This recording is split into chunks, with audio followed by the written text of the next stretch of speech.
You're listening to Radio Mayapur with the best devotional, meditation, kirtan music, and inspirational podcast. This is Radio Mayapur. You? Hare Krishna. Okay, Hare Krishna. Today we are very, very fortunate. We are here in Radio Mayapur. It's a beautiful sunny day, it's clear sky in Mayapur.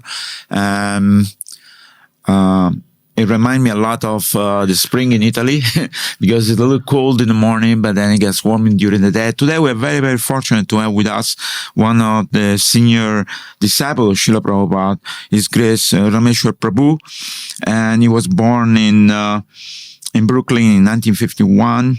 He studied in high school in 1950, then in 1960, and I think in one of these concerts in 1969, in this big, what was the name of the?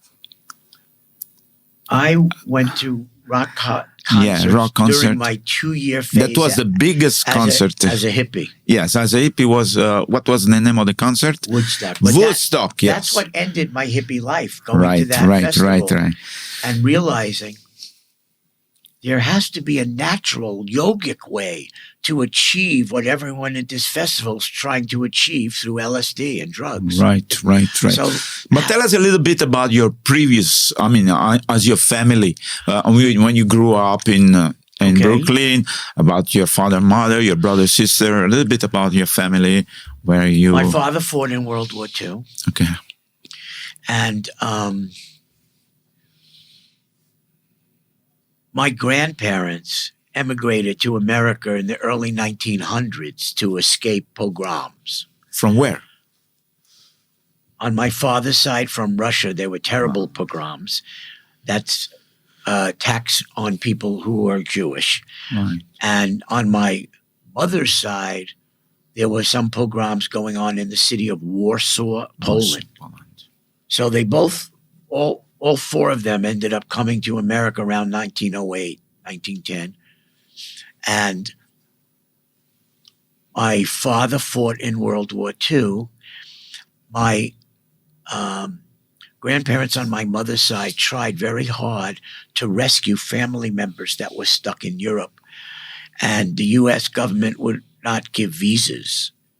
And so that part of my family, they were annihilated. So I carry that heritage from my family. And I wanted to understand at a young age, why would something like that be allowed to happen? I knew there was a God. Right. So people who have family who have died in a genocidal Holocaust naturally ask, why? How can we possibly rationalize such mass murder with a loving God? And I was determined not to become an atheist. I was determined to find the answers. I felt there must be really deep explanations because God is God. So I spent years of my life searching for knowledge. So you were a seeker. You were a seeker of the truth. I was a person that was going to Eastern bookstores looking for sages and wisdom, and maybe a guru would walk in or out. Who knew? I was trying out different yoga ashrams of all types, and none of that answered my questions. So in my first year in college in Portland, Oregon, I became a strict vegetarian. So now I was following all 4 regulative principles and searching. There was not one professor in Reed College who was God realized. So I was reading, spending a lot of time in their library and performing mental speculations. How am I going to find a way to understand God? And then at the beginning of my second year in Reed, I only stayed in the college for 1 month. The reason is, in those days, you went to college to figure out what you were going to do for the rest of your life. Of course. So once I figured it out, college didn't have any purpose for me anymore. So what happened in that month when my second year started is I was walking to campus when I heard the sweetest sounds of a mridanga and kartal especially. And I knew something about Indian music, and I was just drawn. What is this? It's on the street. It's not a concert hall. And I followed the sound vibrations. Now, I knew that you needed a mantra and a guru, and I was in this reading of books that it's so romantic. You have to go to the Himalayas, debase yourself in front of a yogi, serve him for 20 years. Maybe he'll give you a mantra. And that was the romantic speculation of the day. So I'm following the sound of these kartals and mridanga, and then I'm hearing the Maha Mantra being chanted. And I turn the corner, and I see about 7 or 8 devotees on the streets of Portland. And I froze. I said, oh my God, because I didn't know Krishna yet. Yes. Oh my God. Who are These are the most advanced sages and yogis on the planet Earth. Instead of me having to go to some cave in the Himalayas, look at them. They are bringing the mantras to the public, and it's for free. All of that was flooding into my brain. I said, I have to chant with these people. I have to find out who they are. And I received the Maha Mantra in that way through Srila Prabhupada's Harinam Sankirtan party led by Lochan Prabhu, who is the president, who is also the famous devotee artist who sculpted all the Prabhupada murtis on all the Vyasasans in ISKCON. He's famous. He was my temple president. He was leading the Kirtan party because that's what they did, 8 hours a day of Harinam.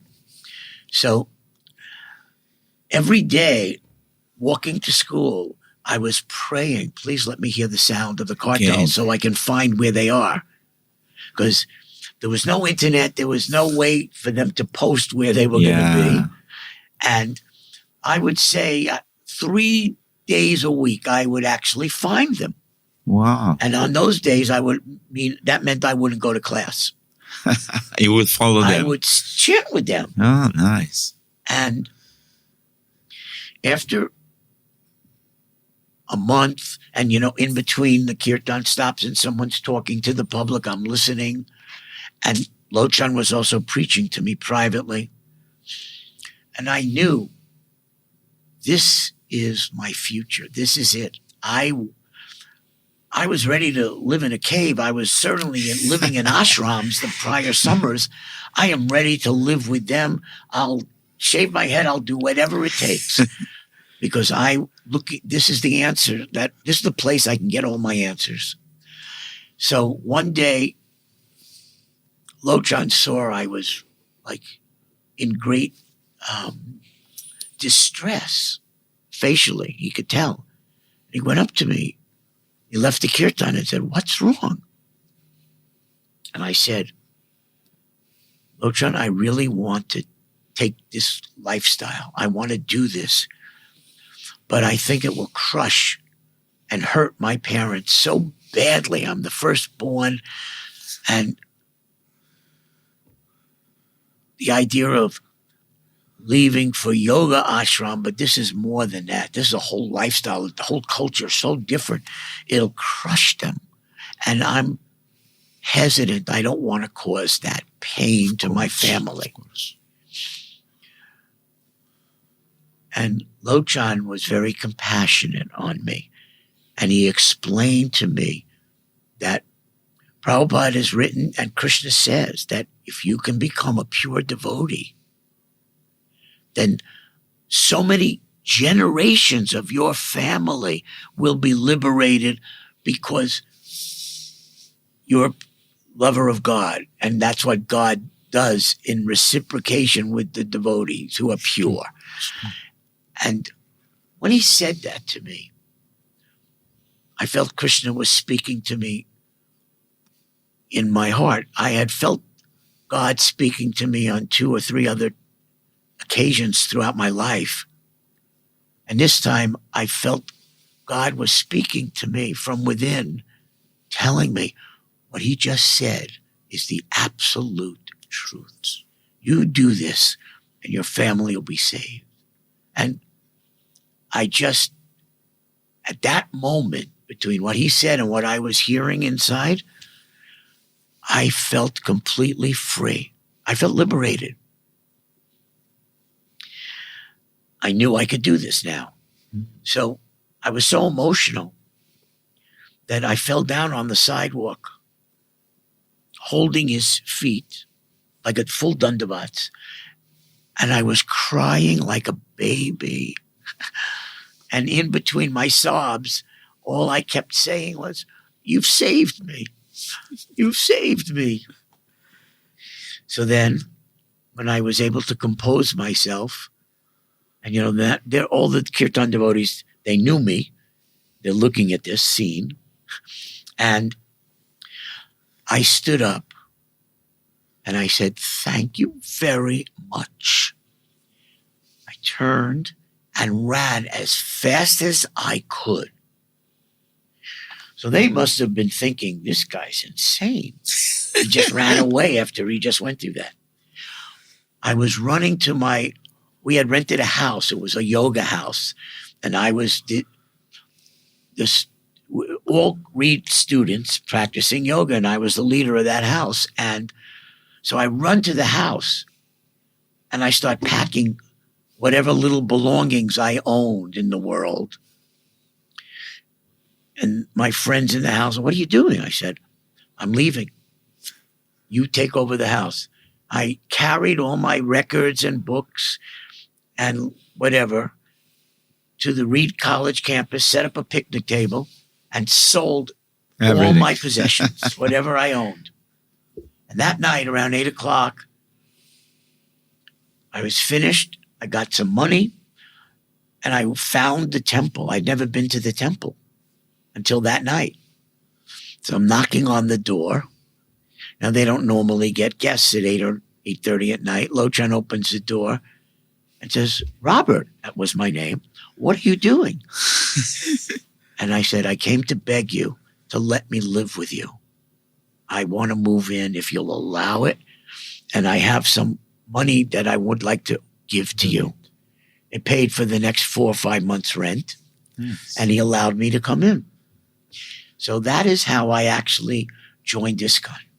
Beautiful through the story. holy names and the representatives of Srila Prabhupada taking the time to explain to a conditioned soul what the philosophy is and what the potency of the holy name was.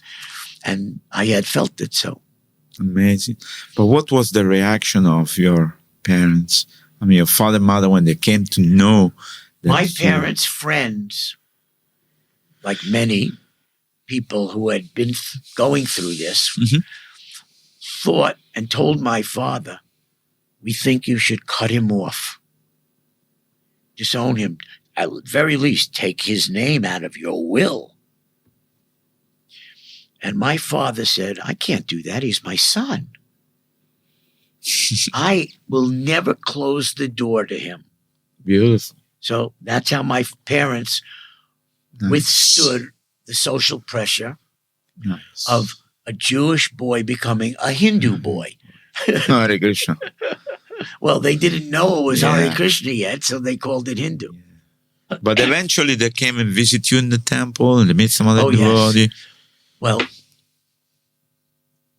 in my travels to India, my parents lived in a nice place in Florida.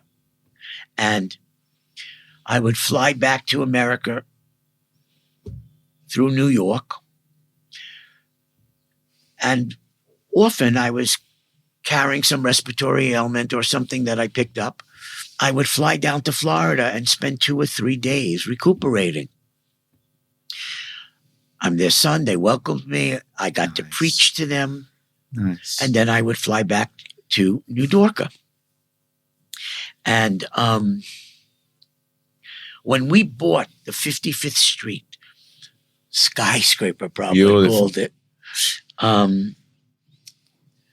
my father's business associate came to visit me after he told my father, he called me Bobby, I'm bringing Bobby home.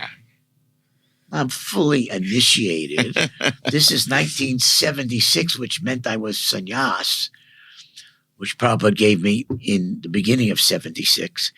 And my father's business associate was a super handsome, like actor-like handsome features, and like a super amazing salesperson to get people of great substance to invest in their products. So he was convinced he could sell anything to anyone. He could certainly convince me to go home. So after about 30 or 40 minutes, I saw where this was going, and I asked one of the brahmacharis, please do me a favor. Get me 4 or 5 of the tallest brahmacharis you can find in this temple right now and bring them to this room to escort my father's friend out. Because he was trying to, at some point, he was trying the Force you. I'm stronger, taller, intimidating, and he respected that I escorted him, had him escorted out.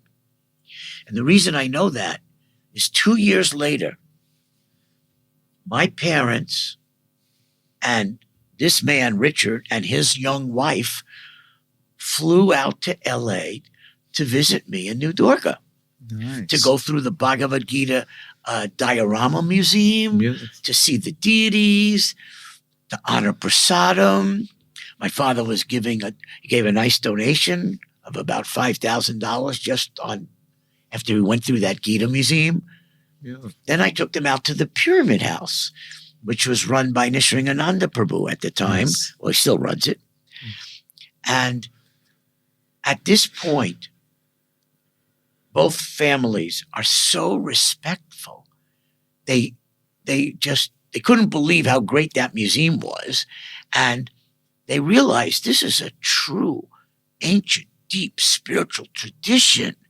It's got roots that go back older than Judaism. And they're so respectful. So they were getting very attracted. And at the end of the day at the Pyramid House, Richard's young wife comes up to me and says, I've discussed it with Richard. He would do anything she asks. Will you allow me to move into the Pyramid House and become a Hare Krishna? So the man who tried to deprogram me is now letting his wife he's giving his blessing for her to become a devotee. But I realized she's never chanted japa. She never read the Bhagavad Gita. I gave her a Bhagavad Gita and said, I can't remember her name, but I said, my dear friend, wife of my father's friend, you have to read this and then decide if this is going to answer the questions that you're seeking in your life. And if you decide it does, you come back and we'll let you live here. Absolutely. Nice. So that was the last time I ever saw her, of course. He moved to France with her. But so that's my interactions with my family. Nice. At the end, they were extremely favorable. They believed this philosophy. My father was very intelligent, fully believed in transmigration. And as for my mother, she survived my father by 10 years. And she was very ill during part of those years. I had her move in with me. They sold the place in Florida, and I was taking care of her. Nice. The way she took care of me when I was a baby. Absolutely. And I would chauffeur her. At this time, I was still working professionally. And her favorite kirtans, of all the kirtans I played for her, were the Vishnu John Swami kirtans. So sweet. She loved listening to him chant. She would tap her hands with the mridanga playing. And So my parents got some benefit Absolutely. by associating with devotees. But tell us how. Hare Krishna. Hare Krishna. Tell us the first time you saw Srila Prabhupada, your Oh. impression and where and how it happened and what transformation or emotion give to your heart.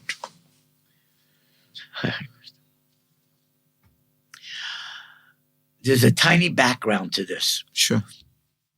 Lochan had told Karundar, who was our GBC for the Western Zone, that he had made a devotee, Bhakti Robert, who was, Lochan thought I was some kind of extreme or fanatical devotee from a past life. My first day in the Portland Temple, I was out distributing books to bookstores. It was like, what else could I do? That's what I felt my first day, to be a book distributor. So anyway, Karundar came up to visit and check out what I was, who I was, and decided that he needed an assistant for the BBT work, for the publishing work he was doing. BBT didn't exist yet under that name. And he told Lochan he would like to take me to be his assistant. And Lochan said, no. He's our book distributor. He gives all the classes. I wasn't initiated yet.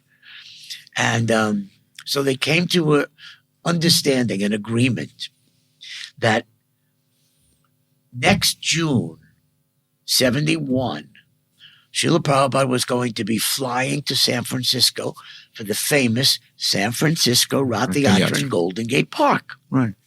So the plan, all the temples, north and south, all merged and came to San Francisco, especially if Prabhupada was coming. Of course.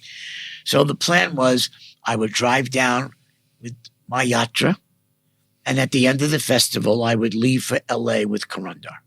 And that was the plan. So on the morning of the Rath Yatra,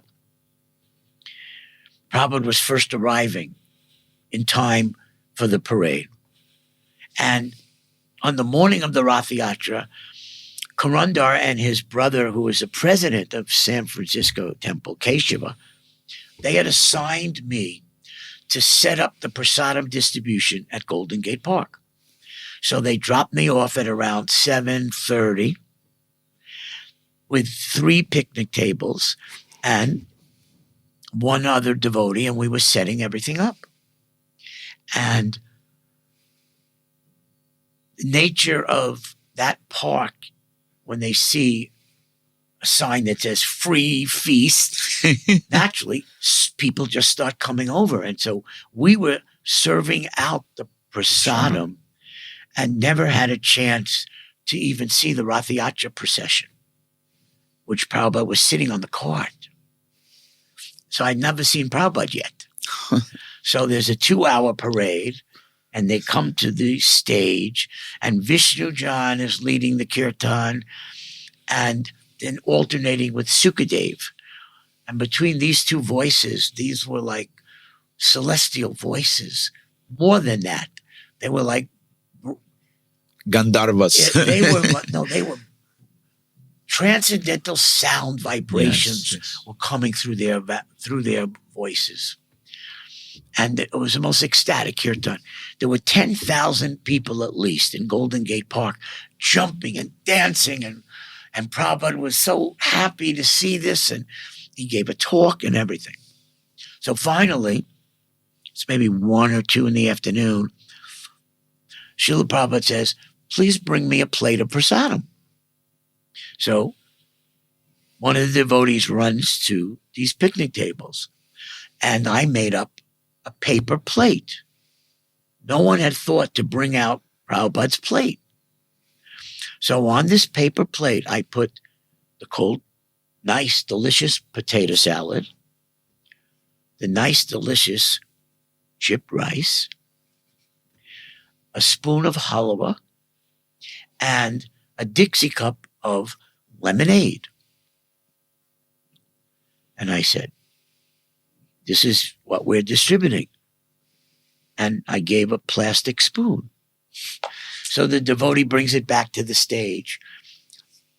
This was one of those moments where you had to be so in love with Prabhupada because when he gets angry at you, you have to think of it like flowers, not like arrows, but like flowers. So Prabhupada was yelling at Keshava and Karandar, this is God of the universe. These people are his guests, and you are serving this meager, cold food as his feast? Prabhupada was really upset. Lesson learned, never again was there ever going to be an insignificant feast at a Rath Yatra. Prabhupada wouldn't touch it. He looked at it and wouldn't even taste any of it, including the lemonade. So Prabhupada said, bring me some water. So now a devotee comes running up to the picnic tables where I am. I hadn't been relieved yet. And says, Prabhupada's asking for water. Well, Prabhu, we don't have water here. We have lemonade. Why would we have water? Bottles of water did not exist in 1971. There was no bottle. So I'm thinking, okay, my guru wants a drink of water. So I told this devotee, you stay here and keep serving out the food. And I ran to find a park ranger, which I did. And I was very sincerely begging him, you have to go to the park ranger station, unlock it, and turn on the water spigot. I must bring my guru a drink of water. And the park ranger did that. Wow. And I filled up 2 Dixie cups with water, little tiny cheap Dixie cups, and carried them back to the picnic table without spilling too much, and said, here's the water in a cheap plastic Dixie cup.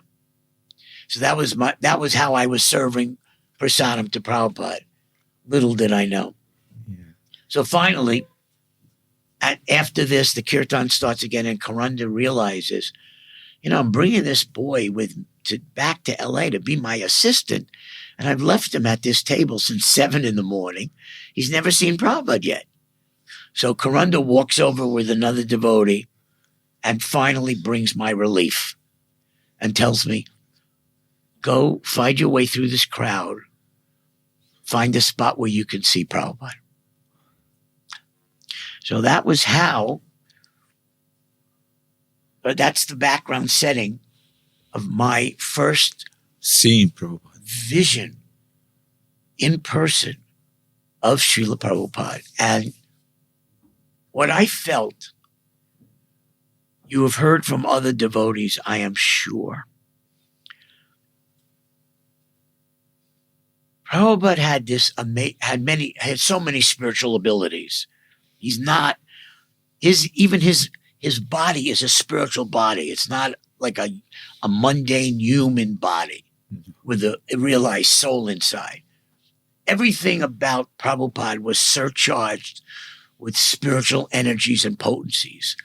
So I felt Prabhupada looking at this whole crowd of thousands and thousands of people jumping and looking right at me. And in a most loving glance, looking right into my heart.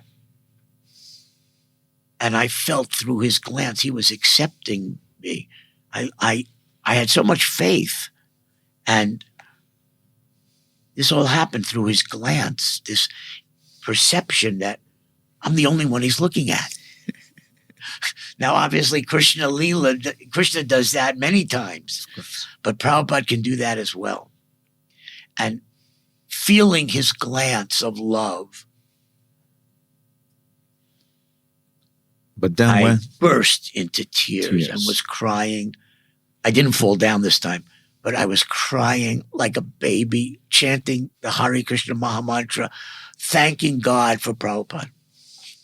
So that's my actual first experience of seeing Prabhupada and feeling him through his glance, changing my life. From that glance alone, I knew I was going to give everything of my life, my whatever I am, I'm giving to him. Prabhupada, you own it. You own me. That's what that glance made me feel. Full surrender. But Hare then Krishna. when did you meet him personally? You spoke. In a personal, close. Yeah. In a Karunda close. allowed me to go on a morning walk with Srila Prabhupada Nice. in late 1971. Now you have to understand the Bhagavad Gita as it is, Macmillan edition, did not come out until 1972. Yeah. So we're on this great morning walk, and now I'm like with Prabhupada, and Prabhupada's looking at me, and he actually asked me a question. Do you read Bhagavad Gita? And I said, oh, yes, Srila Prabhupada, because we had this little purple abridged Bhagavad Gita that we all read. Yeah. It was 100% in English. No Devanagari, no Sanskrit slokas, no word-for-word meanings, just English translation and purports, abridged. So I said, oh, yes, Prabhupada, because I loved that Gita. So then Prabhupada said, he starts quoting a verse in Sanskrit and looks at me and says, you know this verse? So I was completely dumbfounded. I couldn't even imagine how I would know Sanskrit yet. And I other than the Bhagavatam class, we did recite the Sanskrit text. I said, Prabhupada, I do not know this. I'm sorry. And then he looked at me and said, but you said you read my books. So following that wonderful exchange, and it was a very serious lesson. Of course. That I better be much more serious about studying Prabhupada's books. And I thought very serious, but I was afraid to go on another morning walk. And that carried over into 1972. Now, we were distributing Krishna books door to door, and we were in such bliss. I was a Sankirtan book distributor, but also the Sankirtan leader of the temple. And Prabhupada was coming and staying for weeks and weeks at a time, translating. That's when he gave the Queen Kunti lecture series that became Teachings of Queen Kunti. And just 1972 was that special time with Prabhupada. And I went on a few morning walks, but what really changed my whole relationship forever with Prabhupada was in December of 1972. Prabhupada was not in Los Angeles. He was in India.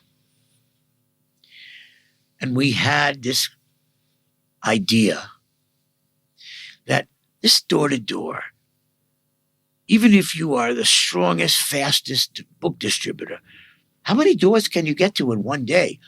Could you get to 200 doors? Could you actually meet who's ever home in 200 houses? And I said, but these stores, people are going shopping from early morning practically until midnight. The number of people you could meet at a store is like a whole day of door-to-door book distribution. You could meet that number of people in a half an hour. So it just dawned on us. We filled up, we had about 15 Sankirtan devotees. We filled up cars. We plotted which store we're dropping you off at with boxes and boxes of books. We had a devotee drive around with late prasadam in the afternoon. And that was the first day of what is now the famous Christmas marathon. Right. It was a 3-day event. So on this first day, with everyone at a different store, and it's unimportant what store I was at, but it was beginning to slow down by 11 at night. And I had already distributed more than 400 books, and I had collected easily more than $400, which in 1972 Was a lot of money. to be a lot of books and a lot of Lakshmi, because the only comparison was the door-to-door. Yes. Yes. where you could do 7 Krishna books and you were considered a Maharati. So my false ego took over and said, it's slowing down. I know the devotees will be so excited to hear what the results are. I think I should go back to the temple before they all take rest. So I got back to the temple. It was around 11:30, maybe 11:40. And I walk into the Sankirtan office, which is, at that time, the LA temple had a front office. Karunda's office, where he slept, was on one side of that lobby, vestibule office, and the Sankirtan office was on the other side. So I walk in, and there's this one devotee who was assisting with a blackboard, writing down all the names, whatever the scores were. So I walk in, I'm so excited, and there's nobody there but this one devotee, Mayapur. And I said, oh, I see. Everyone went to take rest. And Mayapur says, no, Prabhu, you're the first one back. So that was one of the great lessons of my life. I left conditioned souls at the door of this store. Yes, it wasn't as busy, but they were still out there. The store was going to close at midnight, and I left. I was a frontline soldier, and I left. And I'll never do that again. I never made that mistake again. It was just unbearable. The pain of that realization. Now I'm sitting there all by myself, waiting for everyone else to come home. And one devotee actually beat me that day, Mula Prakriti. Wow. I mean, we had the greatest. We had the greatest Sankirtan devotees, men and women. And I came in second on that day, but it didn't matter. We had these brown sacks of Lakshmi, and they were piling up on the desk, and we were so ecstatic from the whole experience. No one had ever distributed this many books before, ever. And no one had collected this much on book distribution, ever. And we were literally as if you had eaten 10 gulab jamuns. We were spiritually intoxicated beyond imagination. Beyond imagination. No, beyond eating all those gulab jamuns. It was real ecstasy. And we're talking to each other about what we would say and how we got people. And there was no way we were going to bed. We were looking at each other. Is there any place we could go now? It's like 1 in the morning or something, 1:30. So finally the noise of our partying, and that was a spiritual party we were having. Karunda wakes up and comes in, rubbing his eyes, and says, "What is going on?" And then he stops in mid-sentence, looks at us in ecstasy, looks at the bags of Lakshmi, and starts laughing so hard. Says, "Okay, I'll hear about this tomorrow. I want every one of you to go now. Control your minds. Go take rest, because first thing tomorrow morning, you're going back out." And somehow we calmed ourselves, which was an effort. Of course. And we went out for 2 more days and nights like that. So after 3 days, temples would sell, if they were really successful, they would maybe sell 1,000 back to Godheads a month.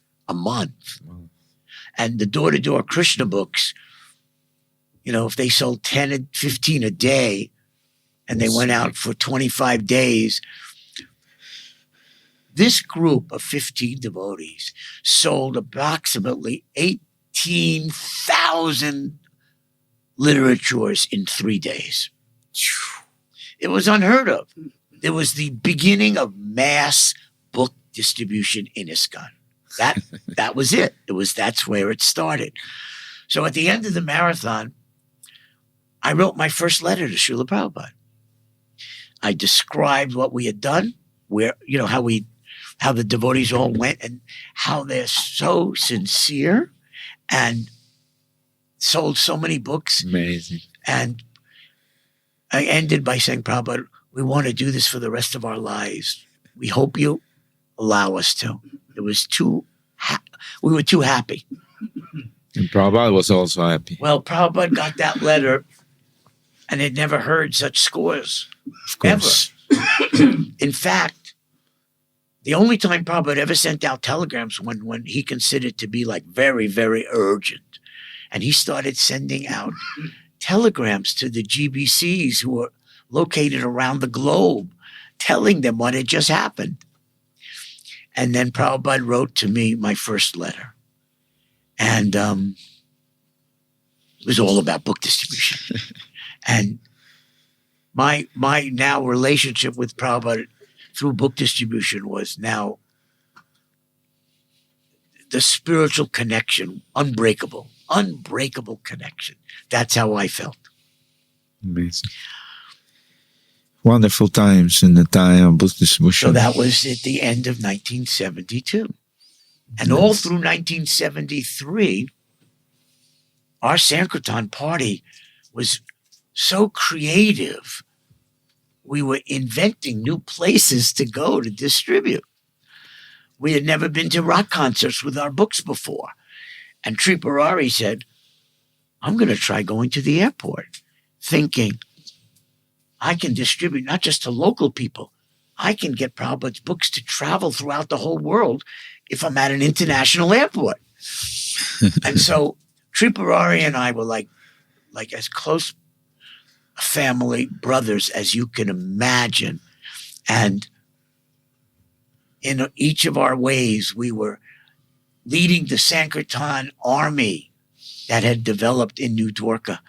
And every month there was another experience. We tried something new, and it was another explosion. And then a tragedy in my life happened at the end of 1973. Karundar, who had been as close to Prabhupada as any GBC had ever was, he was traveling with Prabhupada to Japan to negotiate with Dai Nippon. Everyone thought of Karundar as like practically God, at least self-realized. He was so grave and serious and fixed. And now at the end of 73, he wants to step down. And for me, he was my mentor. So I didn't know how to process that. And he was the leader of our zone, but also of the New Dwarka Temple. So Prabhupada was in Hawaii when this news came out. And Prabhupada's secretary called to ask how will things go on. So Jayatirtha and I were two leaders in the temple. We discussed it, and we felt I'm the only one that knows what Karundar does all these years, so yes, I can probably carry on his work in the BBT, and you know all the work he did at the temples. You could carry that on, and so we flew to Hawaii together and presented this plan to Srila Prabhupada. Prabhupada approved it. That's when I introduced to Prabhupada the idea that, Prabhupada, from now on, every check that's coming out of the BBT will have two signatures, not one. You're asking me to be the manager of the BBT, and I would like to add Jayatirtha as the co-signer. Prabhupada loved the idea, more security for his fund, for his BBT. And so all through 1974, I'm running the BBT from the LA side. Bali Mardan is still running the BBT press from the Brooklyn side. And the first thing I did after this appointment is I flew out to Brooklyn to meet with the press devotees. I have to know what books are coming up. What's the plan? How, which books are we going to reprint? Are there any changes and all? I was very innocent. And they felt that they would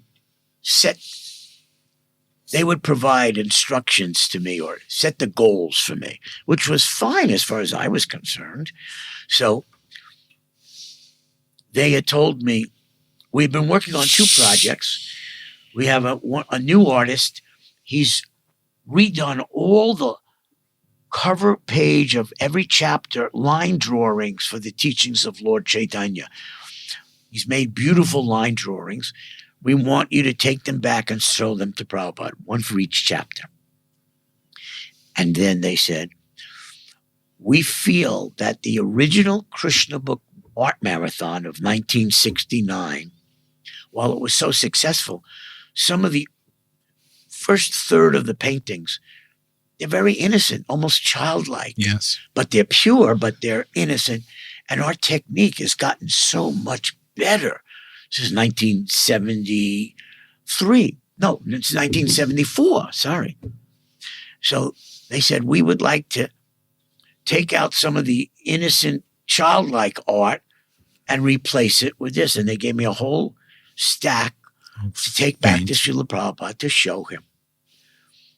So I fly back to LA, having met with all the press devotees, and now I'm going to have my first one-on-one meeting with Prabhupada as his BBT manager.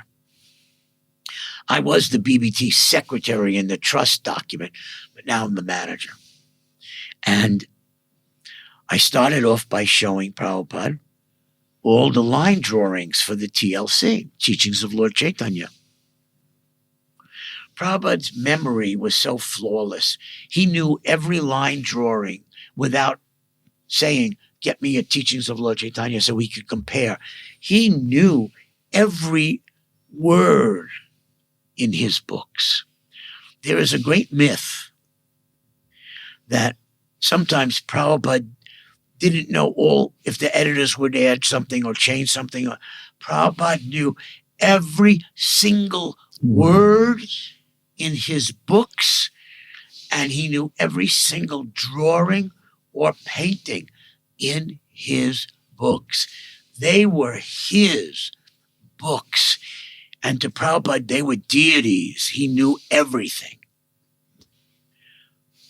This may sound controversial to some, but it's so obvious to me. So anyway, as we were going through all these new line drawings, Prabhupada was pointing out how each one was inadequate, or the context, or the composition was wrong. The originals were all better. And so Prabhupada decided, whatever Govinda Dasi had done with Gaurasundar, we are keeping. All of these are rejected. I said, okay, now it's time to show Prabhupada the changes that the art department and the press want to make to his Krishna book. You know, anyone who knows the history of what it took to get this Krishna book produced and painted for and paid for and printed would never, ever have thought to do the presentation I was about to do. But I didn't know all that intimate history yet. And so I said, Srila Prabhupada, we're getting ready to reprint the Krishna book, and the artists have some suggestions that we would like to add paintings because their style and technique is so much better than when they first started painting. And so he first said, oh, so they want to add art? Add? I said, not exactly, Srila Prabhupada. They want to replace some of the old paintings with some of the newer ones. He said, adding you can do. Replacing? After I have approved it? Okay, show me. And so we started going through what the artists considered to be superior techniques for Krishna Leelas. And there were many more than three, but three paintings really stand out in my mind. The first one was their painting of Putana and Krishna killing the demon witch Putana. And Srila Prabhupada looked at that painting, which technically was very well executed, shaking his head, no. He said, this is an ugly mass. They have painted Putana, and this is not pleasing. This is ugly. No, rejected. Now, by now, we had a trend of Prabhupada rejecting every suggestion. So the next one, and I subtly, probably my false ego, I had been saying, Prabhupada, we would like to do this. We'd like to put this one in. I had shifted. Prabhupada, they would like to now take out this painting and put this one in. They, not me. I was so afraid of how angry Prabhupada was getting. So there's a painting of Krishna running.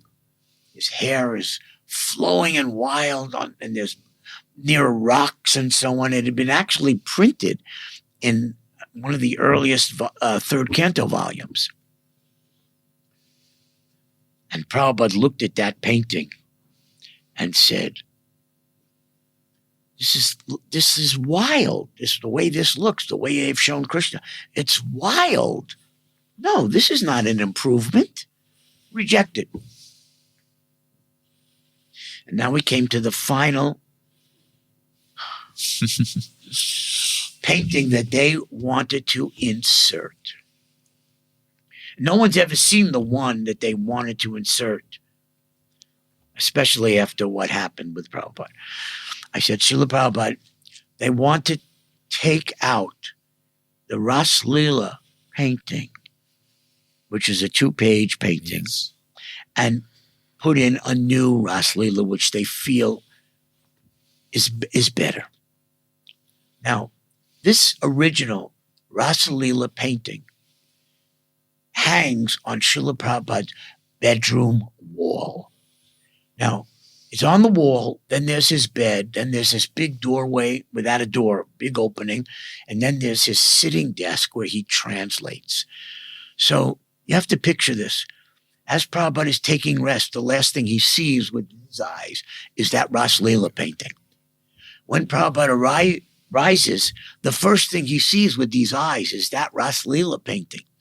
When Prabhupada is sitting at his desk, whatever's going on in that room, whether he's translating or meeting people, he looks through the doorway and he sees the Ras Leela painting. It was his favorite painting by Devahuti. So this was so ominous that they wanted to take that. Change. So I showed Prabhupada what they wanted to do, put in. And Prabhupada was looking at this whole thing in total disbelief that we're about to destroy his books. We're about to make changes based on our ridiculously lack of pure Krishna consciousness vision, all speculative on what's good, what's not good. And Prabhupada just could foresee this change disease could ruin the whole movement. He starts yelling as he's looking at this painting. He was more than yelling. He was banging his right hand fist on his desk as he was yelling and saying, look at this. Look at their hairs. Look how wild the gopis are. This is hippie dance. Hippie seeds. He was so angry, and he felt that this nonsense hippie mentality or conception of pure love had creeped into this ridiculous painting, whereas Devahuti's painting was so blissful and divine. Yes. Divine. Yeah. He was so mad. And finally, he looked through the doorway at the Ras Leela painting. Now, he was yelling, very loudly yelling. His servant was Sudama at the time. Sudama comes running in. So what happened? He hears yelling and he hears pounding on the desk, and he's wondering, is Prabhupada under attack? You know what? He opens the door and sees Prabhupada blasting me, yelling at me, so angry, like the Shringadev anger. And Sudama had never seen anything like this. He couldn't even make it all the way through the door to bow down and offer his obeisances. He literally stood at the doorway, standing on one foot. His other foot like the knee was up in the air. And with his arm, he was covering his eyes. He couldn't bear to see Prabhupada so angry, so unhappy. It was unbearable for him. And so finally, when Prabhupada was certain that I had gotten the message, Sure. he looks at me one last time, and with his finger, he says, "Get out." Amazing. So this is my first meeting privately with Srila Prabhupada about his BBT and about printing his books. And it's the most ecstatic experiences that I've had with Prabhupada when he pounds a lesson into me and whips me and beats me because it's so intense, but it's love. Yes. Prabhupada's protecting his books, which is Sure. non-different from Krishna, which are the law books for humanity for 10,000 years. Of course, he's protecting them and teaching me the lesson that they must be protected. No changes. He's saying no changes in my book, please. So what a wonderful experience that was for my first private BBT meeting with Prabhupada. It was either January or February of 1974. Hare Krishna. Hare Krishna. I'm sure you have a lot of story and pastimes, but our time is running over. So would you like to give a message to people who are listening to our Radio Mayapur today? What is a message of love to inspire all the devotees to remain faithful to Srila Prabhupada, read his books, and practicing Krishna consciousness? Srila Prabhupada said to all of us in the last year, when we're praying and having kirtans and chanting rounds for his health and praying that he would stay, Srila Prabhupada said to all of us, "I will never die. I will live in my books."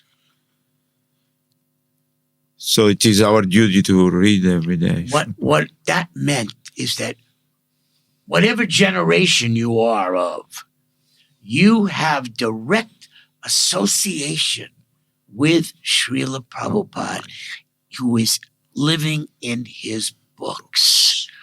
It doesn't matter whether you were physically with him when he walked this earth, because he will never die. He will always live and speak to you through his books. You read a few sentences and he's speaking to you and teaching you. And a week later, if you read the same sentences, you'd get even more out of it. Yes. That's Prabhupada's potency as a Jagat Guru for the world, savior of the world. But the other thing about Srila Prabhupada is, in the same way that Krishna loves every soul, without fail, Krishna's in our heart. Yes. Even when we're in the body of a stool-eating worm. How much love Krishna has for every soul. Well, Prabhupada has come into this universe as his Shaktivesh Avatara, as his representative of that love for every single soul. No matter where you were on the planet when Prabhupada was here, you felt he loved you. You felt for the first time, I'm falling in love. I never knew what love was. Now I know. I fell in love with Prabhupada. Every devotee of any generation can have that same experience because Prabhupada is present in his books. He is an unlimited ocean of love for you. And when you realize that and read his books in that state of mind, you'll feel yourself completely falling in love with Srila Prabhupada as your eternal Siksha Guru. Hare Krishna. Hare Krishna. Thank you so much, Ramesvara Prabhu. It's been a great pleasure to have you with us today. And we are sure that we'll again have some more podcasting, listen some more pastimes. It's always a pleasure to remember Srila Prabhupada. Always. And speak about Srila Prabhupada. Always. And share whatever we can share of Prabhupada with others. It's bliss for everyone. Thank Hare you so Krishna. much. Hare Thank you. Krishna. Hare Krishna.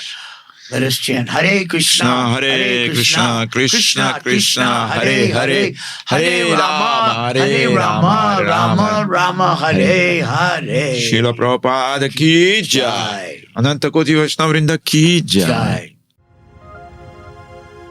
You're listening to Radio Mayapur with the best devotional, meditation, kirtan music, and inspirational podcast.